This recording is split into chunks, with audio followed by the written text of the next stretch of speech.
Let's see. Says meeting is now streaming live. Give me a second just to confirm, because Zoom is constantly changing the settings, so I want to make sure that I'm streaming on the right place.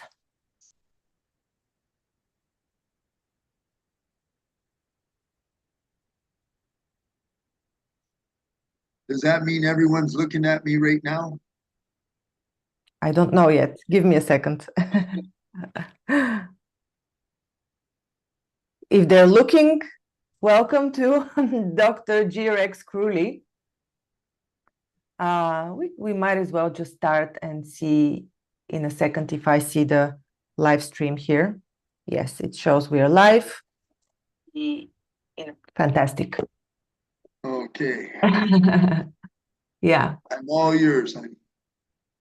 Fantastic. Happy to have you. Happy that you're alive, first of all. I do want to hear everything, well, not with all the details, but I do want to hear about your accident and how you survived and who saved you. This is very interesting. For those of you who don't know you, though, you're Dr. GRX Crewley. You do quantum healing. You work with consciousness, mind reprogramming. You have quite a few things down your sleeve or up your sleeve. That's right. Many of the people who come to this channel got to know you through the Kali Yuga ceremony, and now you're doing monthly ceremonies on the full moon. Can you tell us a bit That's about right. what exactly you're doing, what this is? You want to know about the full moon ceremony? Yes. Mm-hmm. Yeah. Okay. And so that's one of the reasons that Zarina and I decided to do this show, folks, because now is a very, very, very powerful and extremely important for you. Why? So first of all, full moon ceremony is a free service for everyone and anyone in the world. All you do to log on is you go to my website. There's no registration, no nothing. Just has the write up and it has the link. You touch that and you're in and on. Your website is depthhealing.org. Depthhealing.org. One word, depthhealing.org, not .com. Yeah.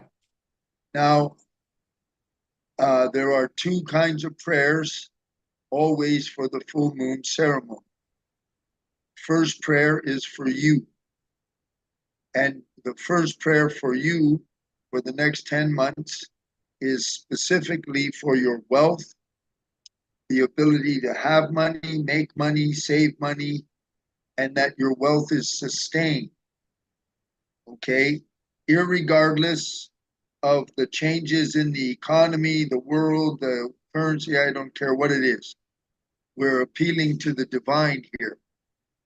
So the divine runs the show. People don't run the show. So the first prayer, you write it as a thank you letter. If you're new to this, if you've done the first two, you already know. You write it as a thank you. Before we go into the instructions, can we go a bit higher level? Like, what is this? What exactly are you doing? What is the Seva ceremony? What exactly you're doing during these ceremonies? How Okay. are you endowed with this power to do such a ceremony? And yeah, how Okay. does it work? Yeah, I have authority to be able to do this. So I will explain what this is. The Seva ceremony is a collective. So all of you, whoever attends, the higher the number, the greater the power. That's how morphic fields work. The numbers game. I have empowerments with the great compassionate light directly. They Because are of those given to you, maybe to repeat once again, they're given to you by the Bhagavan. great compassionate light, Sri Amma Bhagavan. Mhm. Sri Amma Bhagavan is the great compassionate light, just the same as Jesus or Moses or archangels. They're all a member of what we call the great compassionate light, or in India, they call Kalki. Anyway, I am the real deal. I have the authority and the empowerment so that when you join the Seva ceremony, the great compassionate light, connects to all of you through me. And then when Seva you ceremony do, means you're doing a service. You're doing it for free, correct? yes, Seva means service. So service must never be paid for. It's something that I'm doing it as my way of serving the divine for the world.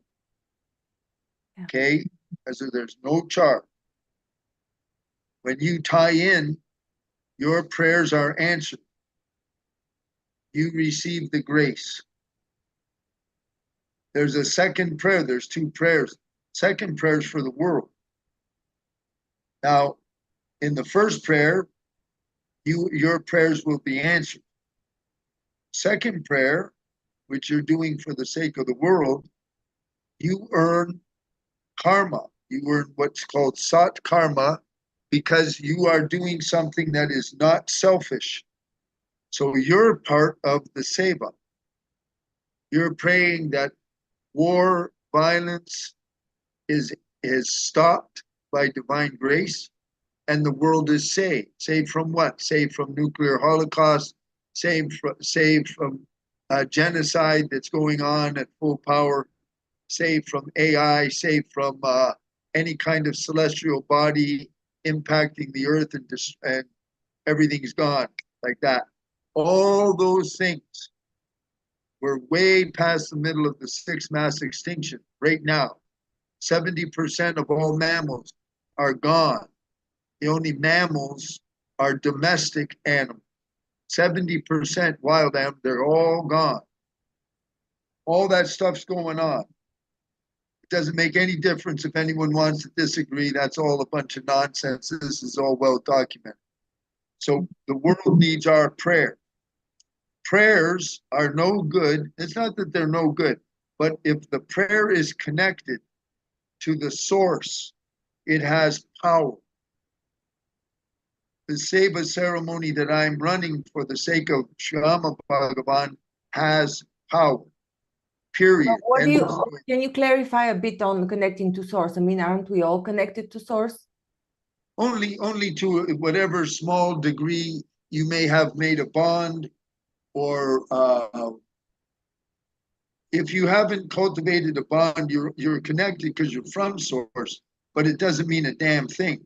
If it meant anything, why is everybody in the position they're in? Why is the world in the position? You'll always be connected to source because that's how you have life. But when you have an actual living conscious bond, is a completely different situation altogether. And then bonds, like I have a certain strength of bond, saved my life in the car crash, but I don't have the same kind of bond that some people have. Bonds that it looks like a Harry Potter movie. Depends on the bond, and that bond depends on you and how much you reach toward the divine, and also on your karma and on your program. There's 10 programs. We are addressing all 10 programs in my Seva. This month we address program number 3. Programs 3, 4, and 5 address your personal human subconscious. Program 1, past lives, is not personal. Program 2, genetic inheritance from your ancestors, is not personal. Program 3 is the beginning and the programming of your subconscious mind. Program 4 is the culmination of the programming of your subconscious mind. Program number 5 covers your life from the age of 7 to whatever age you are now. So this month, the following month, and the one after that, those are major important. And what we're doing in the Seva is clearing it specific to your wealth. We're asking the divine to rewrite your karma so that anything blocking you from wealth, abundance, sustained wealth is removed. It's rewritten. That's why it's so important. And then when we do the collective second half is for the world, we are contributing to victory of saving not only us, but all the animals and all the plants and the oceans, because they're all innocent. They're dying because of us. 6 mass extinction is human caused. The first 5 were not human caused, but they happened by natural disasters and different things. This one is our fault. Well, so, isn't it anyhow a question of growing and of like evolving and integrating the bad and the good as human species, as a representation of God consciousness? So we anyhow need to go through this. What do you think? Explain to me what you just meant when you said all that, honey. What are you referring to? So there's this belief. It's not a belief. It's actually, I would say, proven by quantum consciousness experts, people that study quantum consciousness, that the growth of the human mind, the evolution of the human mind is given to us so that we, as a part of God, so that God can observe himself from all possible sides. And that's why we're only given a facet. We're given certain blockages, certain veils, so that we represent only a facet of the entire God consciousness. So we go as a collective through all the hardship and what we call evolution. We need those veils on all sides. We all perceive them a bit differently, and as a whole, there's of course a bigger veil that we have to unveil, and these are all what we perceive as negative. But this is also a part of God consciousness, right? It's not just. Let me cannot evolve. It cannot evolve unless there is something negative that we can push through. Well, here's the trick. This year is like the telltale. What we're talking about is extinction, honey. So that the time is up. Halas. That's why you had the Muhurta was the cutoff period. Now it's the coasting to full stop. And either we make it or we're gone. So, but how do you know these things? I mean, people not I've to been challenge told directly by the divine, and so has 35,000 other members all over the world. So what they do is, to make sure that they can see that clearly, they train specially over, I think, 1,000 seers worldwide from all branches of humanity and countries. And then they all focus, I think it's every single week, to look into the Akashic records to see everything. And then it's all collaborated so that it's not reliant on any one given source. If anyone wants to disagree with me, you go right ahead.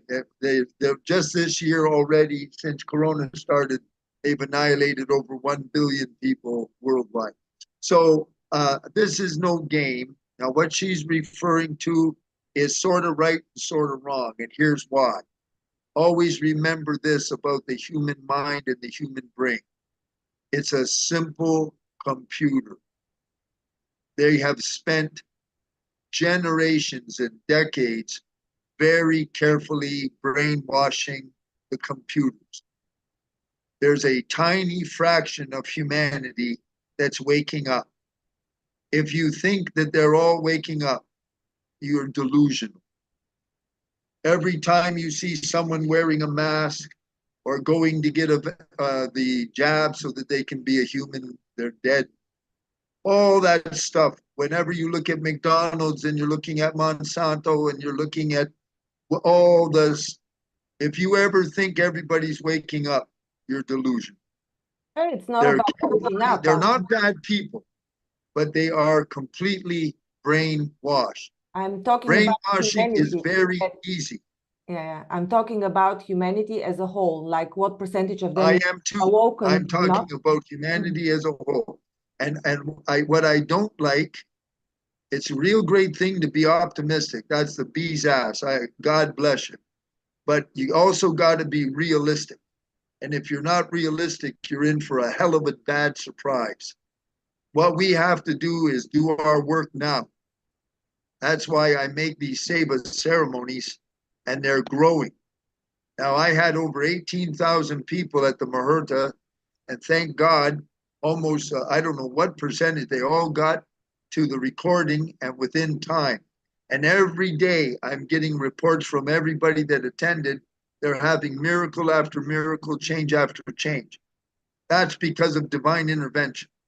Now, the Seva ceremonies, everybody I know across the world has money problems. Everybody. Everyone that calls me, I have, I don't know, there's thousands of people. So this is to answer that. That's for you. And then because we're a collective and we have empowerment, it's an empowered ceremony. We can punch a big hole in the global collective that is designed to destroy humanity. And I'm talking destroy humanity. So I want you to be awake and aware. Don't be living in la la land and think everything is and they're all going to ascend. Nobody's going to be ascending to anything. I've never once in my entire life met any great avatar or any great master ever talk about some kind of freaking ascension. Never, not once. You try to connect with the divine now. Don't I don't know what the hell I they don't know do. who's talking about ascension. Anyhow, let's continue. Yeah. So Yeah, I'm I not want you talking to about ascension understand the either. I was talking importance. about the nature of reality, which is anyhow a part good, a part bad. And we are fighting, of course, against it. And it's the natural evolution that we need to overcome the negative. This is what I mentioned when I was talking about quantum consciousness. And you can see it in a That's different. what I'm trying to do. This is to overcome and actually allow, because what happens is the divine overrides the brainwashing. If you approach, if you don't approach, they won't interfere. That's why they killed Jesus. All the people who loved Jesus, they loved him. The Romans didn't love him. And even though he's Jesus and he can change their consciousness, he didn't. Why? Because the divine will not interfere. So what we're doing with the Seva ceremony, or if you approach me privately, is to connect to grace, alter your brain. That's what the prayer is. That's what the prayer does. The brain can be completely altered, no problem. That's what brainwashing does. It alters your brain. It alters your perception. Just like an anorexic lady who's looking in the mirror and she's totally emaciated and she sees fat because that's her perception. Everyone else looking sees her, she's down to skin and bone, but she doesn't see that. That's all it is perception. So the way they do the social media, the music, the drugs, the everything you can think of is all designed to hold you in a perception. If you expose yourself to it, if you're like me, I've never been exposed to it. Doesn't touch me. Never has, never will. But I've been like that since I was a little tiny child. I'm unusual. I don't know anything about the news at all. Never have, never will. So, but most people in the modern world, they're exposed through the social media, through the news, and it's brainwashing is very easy. That's how they pull off Corona. All they did is so many generations, it's all preset for a pandemic. Then they just initiate the pandemic and the programs play. So you I'm have afraid this video may be worldwide taken down, complex. Dr. G. So let's talk about the ceremony. Okay. If we want to keep it up, because YouTube is becoming stricter and stricter with the usage of I'm pretty terminology. hyped up right now. Yeah. Okay. So what do people want to prepare, or what would you advise they prepare before the Seva ceremony? When is it taking place? How can they register? Okay. So like I say, no registration. Links right there for you on the website. You just prepare 2 prayers, okay? And you can use the same prayer fundamentally for all 10 programs. So this is program 3. And the first prayer, you write it as a thank you letter. See, in the other realms, they don't know what a problem is. It's not recognized. What they recognize is solutions. And the best way to recognize the solution for them, the language the divine talks in, is emotion. Emotion. So you write down for your prayer how grateful you are that you have whatever your dream job or career is. You have this amount, whatever it is, in the bank. Or your investments, dream investments, you're so grateful you have them. Everything is in the present tense, that you have it now. And then in the prayer, it's good to state how the money or the investments makes you feel. Feel secure, you're happy, you're proud, you're so grateful. That conveys the image energetically along with the actual wording that it's a fact. Now, you present to the divine the solution, and how it makes you feel, why you need it. You can have selfish reasons for the money you want, like you really want a new car. The divine does not judge that, so that's fine. What isn't fine is if you actually want a car, but you're going to pretend that you want it so you can donate it to the old age home or something. You won't fool the divine. So what you want is what we call inner integrity. That you show the divine you're conscious yourself, why you want what you want and what you want, and you're honest about it. So that's inner integrity. And then the divine will endorse it. How they will endorse it and when, that is what we don't know. How and when. All you do is thank them for the what. Okay? And then the second half is you try to word something like this. You're so grateful that all war and all violence around the world has been stopped by divine intervention in the most loving and non-destructive way possible. That it's all war and all violence anywhere in the world has been stopped by divine intervention in such a way that it was done by raising consciousness and not by some destructive, harsh means. Okay? Because what we're asking the divine in the second prayer is, thank you so much for bringing us into the golden age, to give to us as a living, real thing, the golden age.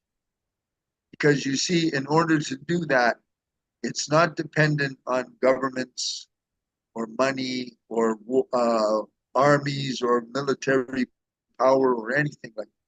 What has to happen is the consciousness, what Zorina was hinting at in the first place, our consciousness has to be raised. Now, how will the divine do that? It's called a phase transition. What is a phase transition? When an energy level is brought up to a certain threshold, it spreads. It spreads. It's you may have heard of the hundredth monkey phenomenon, where they found if they got a certain number of monkeys, I think it was 100, that discovered or became conscious that they could, for instance, use a tool. Suddenly, all the monkeys on the island all could do it in one day, same time. That's called a phase transition. So Well, it's it has a different name. People call it morphogenic fields. It's a widely studied phenomenon. So even in a university. I'm sorry, say that again, honey. I missed the first part of your. Morphogenic fields. The morphogenic fields. Yes. Yeah, they've been studied extensively by his name escaped me right now, a professor in the UK who Yeah, that's Dr.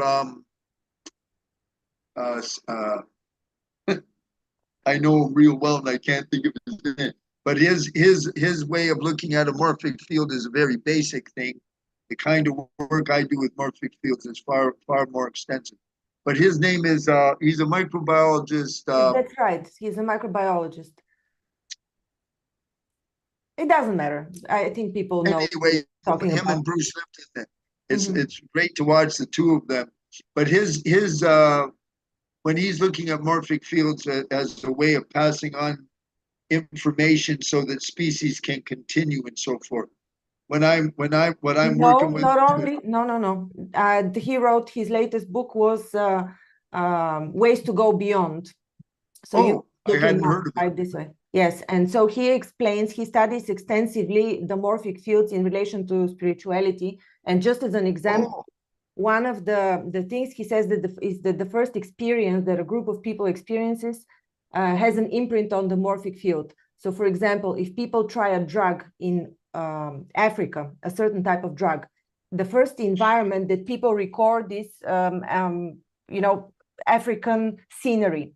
So if a person tries the same drug in the UK, although they didn't know anything about the creation of the drug or the experience of the first people, they would have hallucinations about African environments. So this is, and so he studies this extensively, so sometimes through drug use,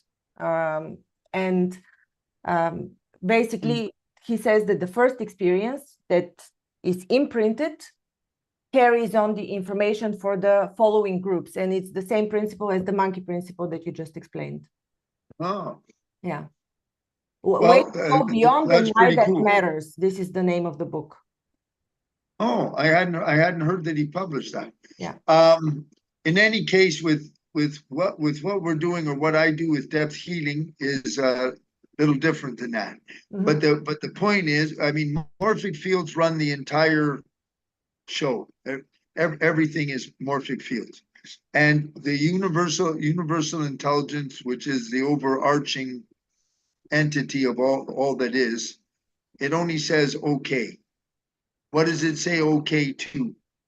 It says okay to the largest collective that with the most consistency. That is how it works. Right now, the dark side is way more powerful than we are. So we have to build the numbers. So what I'm working with my Seva ceremonies is trying to get as many people into the 81,000. We need 81,000 as a fraction of the 8.1 billion on the earth within this year of 2024. So my service to Shyama Bhagavan, the 81,000, with that goal is a morphic field to save us. That is because it has actual applicable power. There are many beautiful groups. They're absolutely beautiful, but they have no power. You have to be able to have transferable power. So the divine, the 81,000 acts as an amplifier and then the divine is able to direct it through intention. So it's a very complex model. I only know a fraction of how it all works, but it's very valuable, and that's what I'm trying to do to play my part in saving everything. Is doing these Seva ceremonies for you to help everybody, and then through all of us to help the world. That's what that's for. That's the only thing it's for. I don't make any money off it or anything. Now, a lot of people contact privately from seeing me on the ceremony. That's fine. That's what I do. I take care of their lives. You could call me a life engineer, but again, I'm a channel. Please understand, I have no power. There's no Grand Crudely. If I had some power, I'd be able to walk around this room right now. But I'm an ambulatory cripple right now. So I don't have. Why I'm a does it channel. happen? Yeah. Okay. You've mentioned this before, the channeling part, and I understand that. It's very important. Yeah, it's very important. I don't want anyone to put me on some kind of fluffed up pedestal. Tell us now, because people who follow you know that you've been through an accident.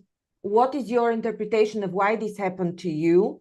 Yes, you I were know why saved, but why did it happen to you in the first place? Why did you have to go? Okay, so please listen to me carefully. Fate, your fate, all your life, how you're going to live, what you're going to experience, when you're going to die, how you're going to die, how much money you're going to make, who you're going to marry, what your kid. Everything is predetermined. It's predetermined and agreed upon by you before you're incarnated. All of us did that. Okay. Now, why do we agree to? But may I ask you a question here? On earth.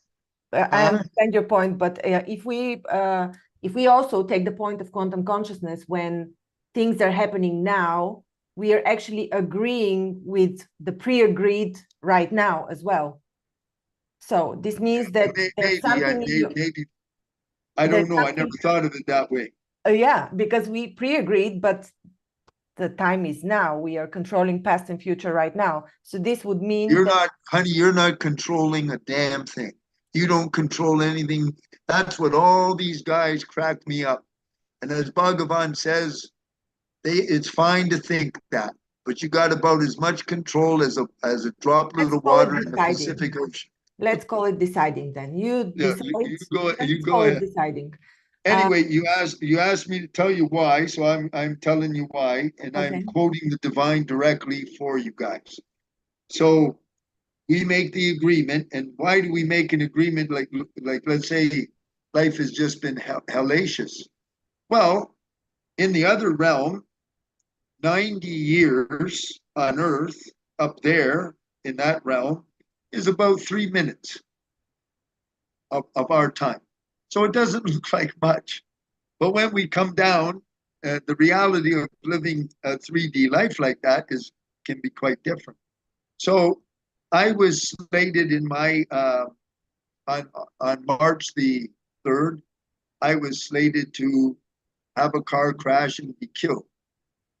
And what happened was I was driving home from supper, 8:30, just going home, everything's fine. And then I passed out, completely out cold. So we can look for a biologic reason for that. I had done a three-day water fast. Then that night I ate, I was coming home from the restaurant. I had a big dinner, and we can say blood sugar went up really high, spiked up, and I passed out. Okay, fine. So I went crashing down over the side of the highway, down a hill. I took out 5 trees. This is what I found out from the police later in the report, because I have no memory. I crashed down the hill and I went into a canal. Car rolled, I don't know how many times, car is completely decimated. I had no airbag. and I was unconscious. It took 3 hours before they located the car because they located it. I crashed approximately 9 o'clock.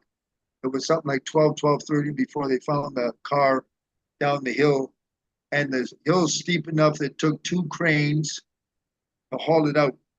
The car was all, I guess, all full of water because everything was all water. And I woke up the next day in a hospital in Chiang Mai. Now, I have absolutely, there's no airbag. I have no broken bones at all, no lacerations at all. All my fingers and toes and everything is fine. However, right now, near the end of the month, because of the, when the seatbelt stops you, there's quite a force, and the sacrum is a little bit compresses my sciatic nerve. So it's given me a lot of nerve pain right now till we get the musculature to expand out. I lost a lot of weight and a lot of muscle mass because it's been a month. But in any case, what happened there was I'm a Sevak, a very serious Sevak of Sri Amma Bhagavan. My life is dedicated, has been since I was a little tiny child, to service with the divine. I have a certain amount of really good karma built up. I've saved, I don't know, maybe a couple thousand lives, done a number of things. Anytime you do some kind of nice service, that's recorded and you earn good karma. So what Sri Amma Bhagavan did was save my life completely. I'm not disfigured, got a little bit of a bent nose, but I breathe through both nostrils. I have all my teeth, my eyes, everything is fine. They saved my life. And then why am I still in pain 1 month later? That's me answering karma, because during the Muhurta, they gave me an advancement. I used to treat, say, 20 people in a month. Now I have hundreds and hundreds and hundreds. Muhurta day, like I say, over 18,000 tried to attend. Never heard of it. I'm just a little guy. I make a few thousand baht a month and I rent a little house. Johnny normally just does some errands for me and I schedule everybody myself, and that's all I do. But it's all for the divine. So the Muhurta came, they gave me a big advancement. In order for me to be worthy of that station, I have to change some things in my character. I have some bad karma. What karma specifically? I've been living here very happy in Thailand now 10 years. But almost every single day, because of the way they drive here, it's what they do on the roads. I have cursed them, cussed them out, spoken against them. Now, here's what happens with gossip. Gossip or backbiting is defined by the divine as any time we're talking about somebody and they're not present. If you talk about somebody or something and they're not present when you're saying it, it is a bad karma that will come directly back at you. So mine has been going. And now that I'm advanced to carry an actual community, I have a whole community now of folks looking to me for help, for guidance, and it's all in service to the divine. I'm running the Seva ceremonies now. I never did that before. So I have to be worthy of that station. So I'm going through some suffering with pain in my legs right now to pay that karma. Meanwhile, it's sticking around long enough to sink into my thick head why I have the pain. I have to realize, what did I do? Why did I do it? And ask for liberation from it. Now, if you're interested in joining the 81,000, the new registration is 1 registration per year. It's coming right up now. If you feel called, that's all you need to know. Because if you feel called, that's why you're on earth. It's the honor of honor. And the beauty of it is everything from the divine is a gift. There's nothing you can do. There are two ways, only two ways for humanity to advance your life. One is the Buddhist way, we call the way of effort. Way of effort means you do the meditation, you do all kinds of work on yourself, and that's great. Nothing wrong. It's a great way, and you step by step you advance consciousness and you earn merit, and your life changes. And there's my way. Second way is we call in India bhakti. I'm a bhakta. That way is not by your personal effort. It's by divine intervention. So my way is devotional, and I ask for advancement. And devotional is the fast way, because they intervene. They perform miracles on your behalf. And let me tell you, if you just saw how I used to live all my life in America, and then when I joined the 81,000, this is the end of my third year, is as different as I could have been a different race, like a caveman or something. And then I joined the 81,000, and I have this life now, and I'm helping thousands of people all over the world. Just before the Muhurta, 99.9% of all my clients, all 20, were only in America. Now I'm in every country, almost every country, all over the entire world. And that's just by intervention. Johnny and I, we never had money for advertising or advertising campaign. What Still is the don't have. purpose of, may I ask you now, according to not the Buddhistic way, but the second one you mentioned, I forgot the name of it. Bhakti yoga. Bhakti yoga. What is the purpose of spiritual ascension, or not ascension, but raising of consciousness according to Bhakti yoga? Why do you have to grow spiritually? What is the goal? Oh, why? What is the goal? Yes. Well, honey, the goal, the goal. Let's go from the ground. So let's say we're in a field of tall grass, and we're that tall, and then in the field, at the edge of that field, let's say there's shrubs, and then if you go farther down, there's some regular sized trees, like let's say maple trees, like you see in Canada. And then way over at the very back, there's these great big sequoia and redwood trees, tallest trees in the world. And then way down, there's a mountain range, and the mountain range starts with hills, and then it goes up to peaks like the Himalayas, like the Rocky Mountain. Okay, so let's say we're at what is called a worm's view. Worm, W-O-R-M.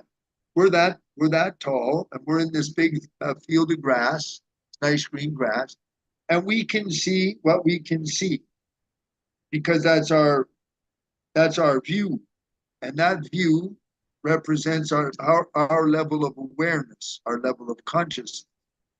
Now, as you do your practice, whether it's a way of effort, like meditations, say Joe Dispenza is like one of the kings of that methodology, or you go into Linzai Zen, or you go to Vipassana, something like that. So you start to rise up, and pretty soon, or I don't know how long, you get up so you're a little taller than the grass. So now you can see that from that view, you can see the field of grass because you're a little bit above it. Then you keep growing, and pretty soon you're at the height of a shrub. So if we had a big high rise with 150 stories, now with the shrub, you're on, like, say, the first or second floor. So the view, when you look out that window, it's quite different. But if you go up, say, 50 stories, now the view is very different. And you can see so much more of the horizon.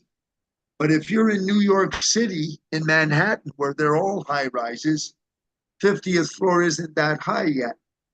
So you got to keep climbing and climbing. And if you get up to the very highest building in Manhattan, now you can see over the landscape of Manhattan, New York, because you're in the very tallest, very high consciousness. So eventually, if you join something like the 81,000, the promise is enlightenment. That you're promised that by the divine. Now, if you run into enlightenment, then the thinking brain shuts off. It only activates when you want it. Otherwise, you live in a state of being as opposed to doing. Like you and I right now, everyone listening to this, unless Eckhart Tolle's out there, we all live in a state of doing. So we have a self, and the only way the self stays in existence is if it can compare something, good, bad, right, wrong, large, small, and it makes stories, and it lives on that continuously, and then it colors everything, and because it colors everything, you never actually experience life. When you have the mind shut off, the inner dialogue shut off, then you have a state of being, and you experience pure life, consciously. And when you have that, you live in sacred silence and sacred peace, sacred stillness. And there's nothing but endless joy. You live in a state of ananda, causeless joy and causeless love, because that's your actual reality. Our actual reality is Satchitananda, existence, consciousness, and bliss. That is what you actually are. But then you live for yourself in bliss, or do you actually do service for other people in bliss? What is the theory? I'll tell you when you finish why I'm asking, because I'm actually reading a very related book. Mm-hmm. I didn't understand that last question. Say that again. When you are in the state of ananda and you're just existing in the state of bliss, you're doing this for your own enlightenment. You're not doing it for anybody else, or do you mean that your mere presence is affecting other people? What is the? That's a very good question. When or if you are granted enlightenment, you just your existence, just by you just being awake and breathing, you elevate the consciousness of 100,000 people, which is your karmic family. So Eckhart Tolle, that's why Eckhart Tolle, if you track him in his events, you will find that there's always a minimum of 100,000 people, always, either locally or online, because he's fully enlightened. Eckhart Tolle, fully enlightened man. And so he's a nice example for you of a person in a state of being. And so just by existing, you raise, that's why we want 81,000, because there's 8.1 billion. So 81,000 times 100,000 each gives you the ratio that can raise the consciousness of the planet. But the trick with it is the majority of the 35,000 we have now are located in India. And what we need is people worldwide as a global community of 81,000, so that each country is raised. When so people imagine a scenario when more people are in Ananda. Would this mean that there would just be a group of people sitting there and doing nothing? This is do they provide any sort of service in the physical world, or do they just are present? Oh yeah, no. First of all, when people are enlightened, they feel service is automatic, because they're so connected with the divine. Okay. Number two, that's the difference with the 81,000. The 81,000 is being specially trained and empowered to make transfers. So they're able to transfer states to anyone they want in the world. And the empowerment is increased every week. So when you join each week, you just attend the process. It's 1 hour long. And you are empowered in the process. Nothing you do. It's given to you. So your state of consciousness is altered, and your ability, and they also tell you what to do, how to transfer.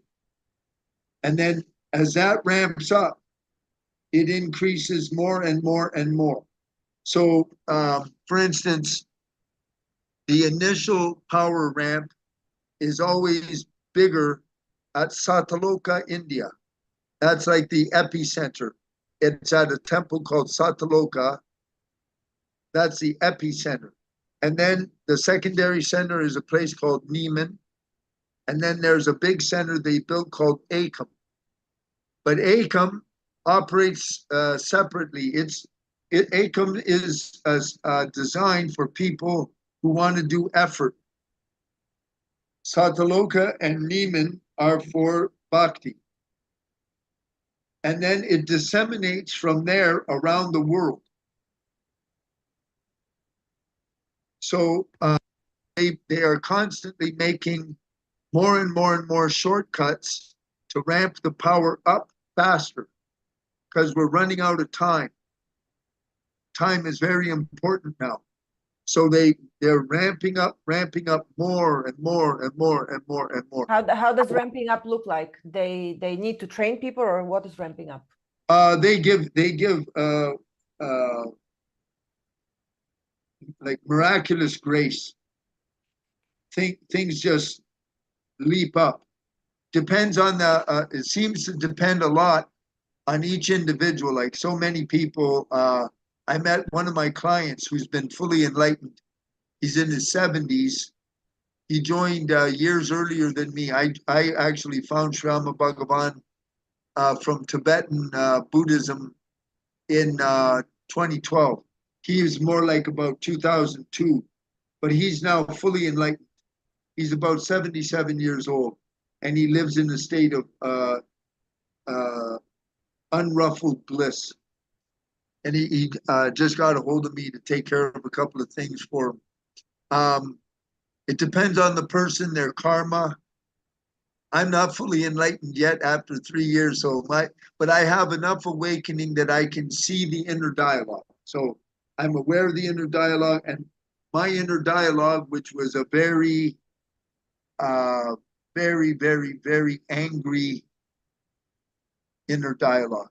And that is finally stopped. After all these years, they just took it away from me. It's just gone. So that we call that transformation.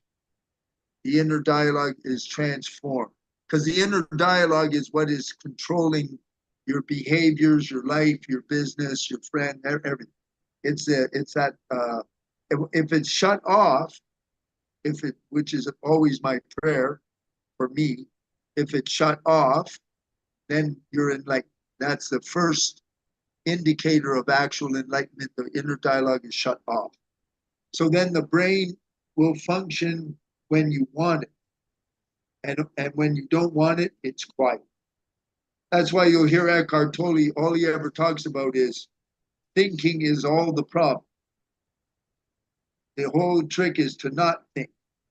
But in Eckhart Tolle's isn't it more about judging? It's not about thinking, because you need to create stuff. Naturally, you need logical thinking. Isn't it about judging?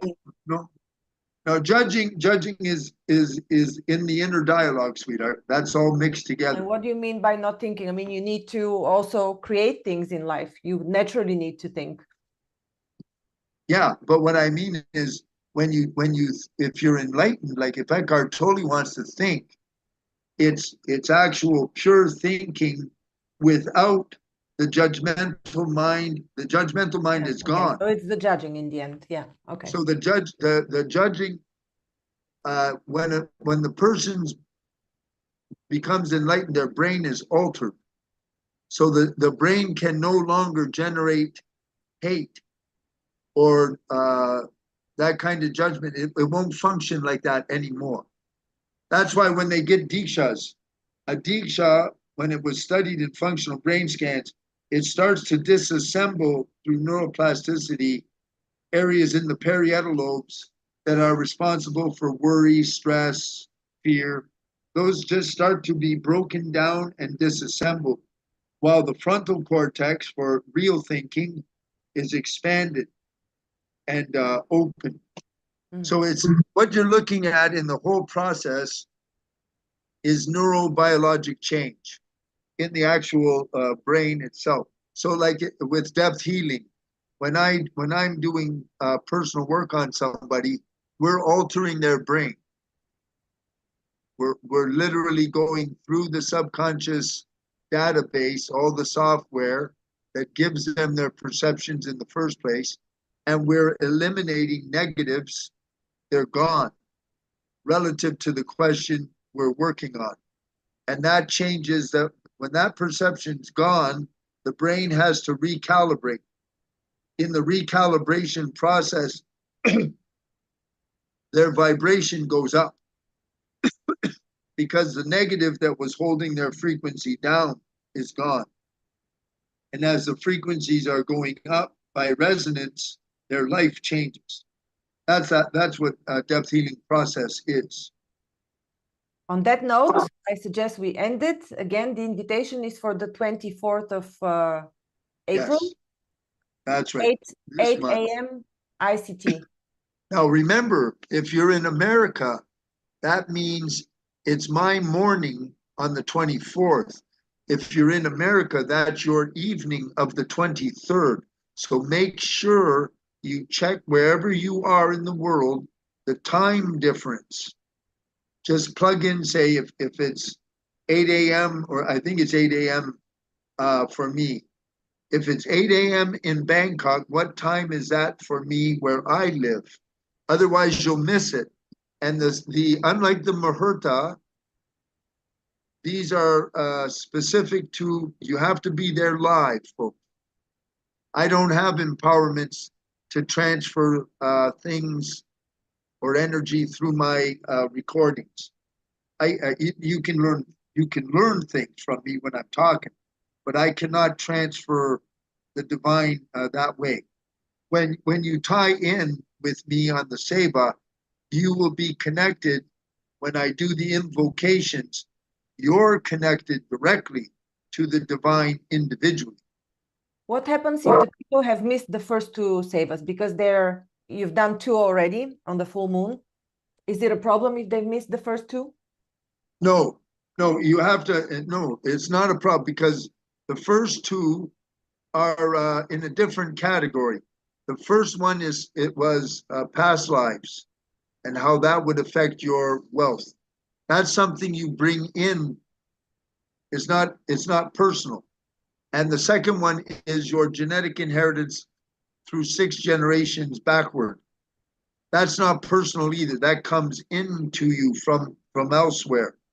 Today, this month, the following 2 months, that's personal.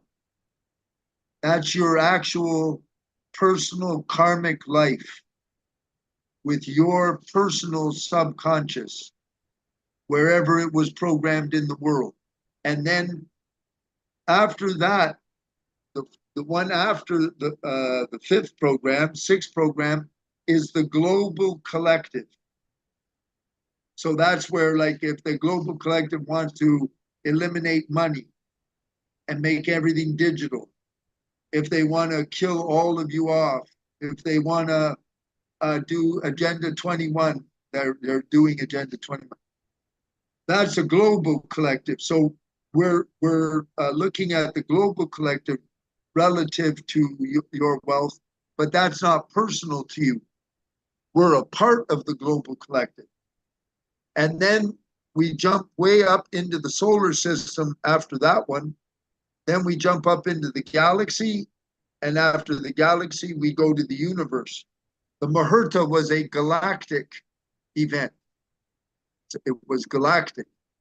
And now we're working on, we're coordinating with the full moon, and I do my ceremony directly the day after Shriyama Bhagavan's, so that I have absolute support, strongest for you. So that's why it's timed specifically that way, because the moon acts as the amplifier, and the moon is connected to the Great Mother, to the Divine Feminine. The Divine Feminine is Mother Earth. So that's why it has, this is all done by very specifics. It's not just like a get together. I don't want you to, I want you to understand the depth of what it's all about. Make sense? Yeah, makes sense. Thank you. Serena, I love you, honey. Thank you so much for having me on. Thank you too for everything you shared, all the knowledge, the passion that you have about the subject. So everybody, to find out how to go on Zoom, how do people actually go? Do they go on Zoom or on your channel? No, yeah, well, all you do is when you go to depthhealing.org, there's a link. You just click that link and you're up and on. Okay, great. Nothing can go wrong. Nobody can get That's left out. Mm-hmm. Yeah, Okay. I think he's doing it on. I think YouTube. Johnny's got it set up on YouTube, and on, I think it's on Instagram. It's on a whole bunch of stuff. Okay, fantastic. Yeah. Thank you so much. Wishing you so fast recovery. God, yeah, thank you. Please.